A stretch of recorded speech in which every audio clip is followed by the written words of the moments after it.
Welcome to 2-Minute Excel Tutorials, helping you learn to do something in Excel in about 2 minutes.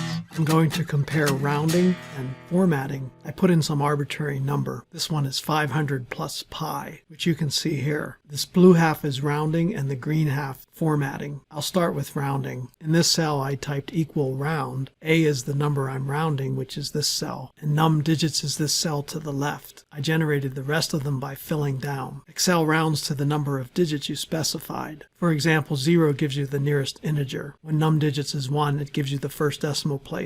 You can see how it rounded here. The 1415, etc. becomes 142 in this rounded cell. You can go the opposite way with negative num digits. -1 gives you the nearest 10, -2 the nearest 100, etc. -4 gives you the nearest 10,000. Now let's go to this cell and type in equal and click the cell to the left. I'll fill that down as well.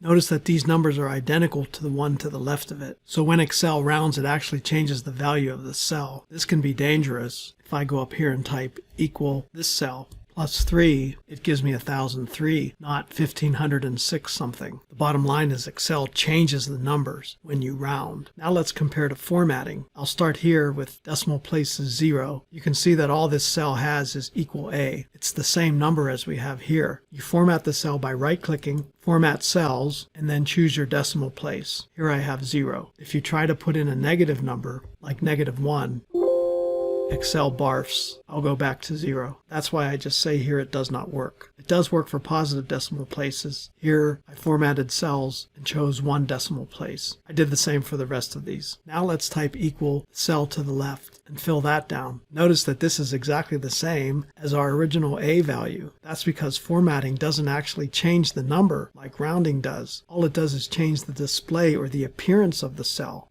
Underneath, these are still the same number. So if I do the same thing I did here, I type in equal one of these formatted cells plus 3, it shows 506.14. But if I format cells, it copied the formatting. If I change this to general, I see that the actual number is my original A plus 3. In summary, the major difference between rounding and formatting is that rounding actually changes the value of the number, but formatting just changes the way it looks. I posted a longer 5-minute version of this tutorial if you want more details. Hope this helps. Thank you for watching this video. Check out my YouTube channel for more videos.